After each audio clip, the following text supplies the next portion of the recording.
Greetings, I'm Willko, and today I'll be explaining and giving you my thumbs up or thumbs down on playing Persona 5.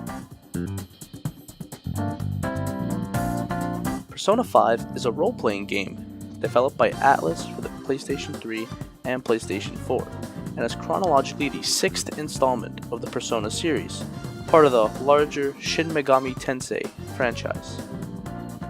The game takes place in modern-day Tokyo, following a player-named Protagonist after he gets sent to Shujin Academy upon being put on probation for assault, which he did not end up doing. While he's attending, he makes acquaintances such as Ryuji, the dumb one, Morgana, the cat, and so on.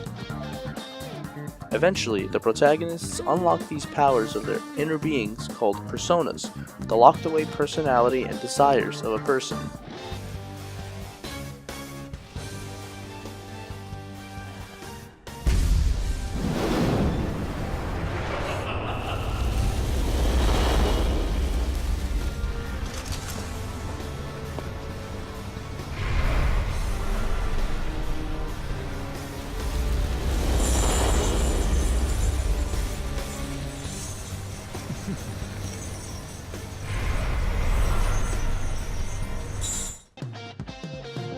The game implements tons of incredible content, at least 60 hours on a casual run, fun and quirky game mechanics, and large immersive dungeons, not to mention the essentially high school life simulator that the game is when you're not dungeon crawling.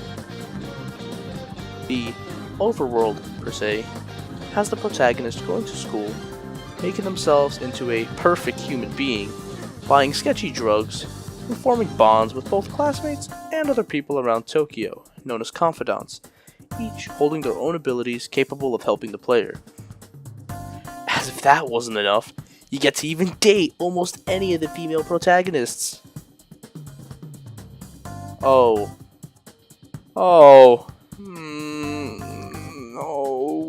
If you've played any mainstream RPG, the base battle content should strike you as familiar, as it follows a relatively basic turn-based cycle. Not only that, but when you're not following the Persona franchise's trademark day-night time management system of playing, you can spend all your time in the game's randomly generated endless labyrinth in search of items, experience, or, the good old Reaper. But it's more of what happens behind the scenes of the battles that makes the game absolutely shine. When you're not shooting up and slicing corrupt artists and inhuman gym teachers, you can unlock and fuse personas to make new ones, each with their own unique stats and abilities. There are even those as dedicated as to fuse the absolute most perfect team of personas with zero flaws, and I mean, hey, don't knock it till you try it, I guess. These two, children? Essentially control you through your stay through the Velvet Room, the place where all this fusing and such happens, as this long-nosed fellow kinda just stares at you. Oh god, please stop. But this is where I truly begin to praise the game for its utterly incredible soundtrack.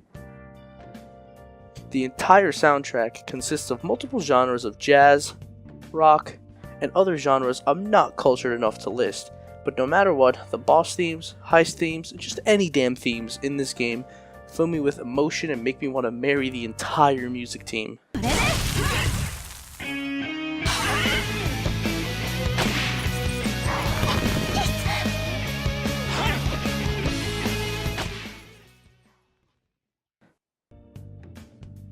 So, you beaten the game, huh?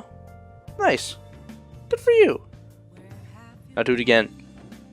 Yeah? I'm serious. The game features a New Game Plus mode, where it's almost the same as the new game, except your money, equipment, skill cards, social stats, and Persona Compendium are carried over. There are certain achievements and boss fights you can do only on a New Game Plus run, so I mean, if you enjoyed it the first time, why not just do it again? Since your stuff carries over, just play on a higher difficulty, get some more nice challenge in there. So without spoiling the meat of the game, that was essentially my rundown on what Persona 5 is. Now the important question. Is the game worth it, and should you play it? Throughout the 200 hours I've spent now, most of it was fun, exciting, and even on a New Game Plus was refreshing. Some parts of the game are innately annoying and tedious, but I honestly feel like those get vastly overshadowed by the golden peaks of it. With the game's current asking price of $50 for the PS4 version, the game, in terms of content and overall playability and replayability, gives the game 10 calling cards out of 10 in terms of value. Now, should you play this game? Yes! I feel like this game is one where even if lots of dialogue is a bit of a turnoff, or perhaps you don't like to spend all your time playing a high school simulator, this game will still have something in it for everyone to enjoy. The game is rich with content, utterly gorgeous, and has an orgasmic soundtrack, and just enough Japan to make you book that $1,500 ticket right the hell now.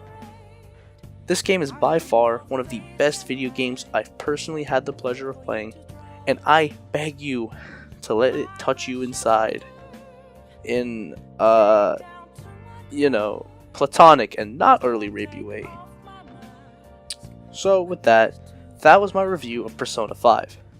If you enjoyed this video, please leave a like, subscribe, and maybe tell one of your friends about me.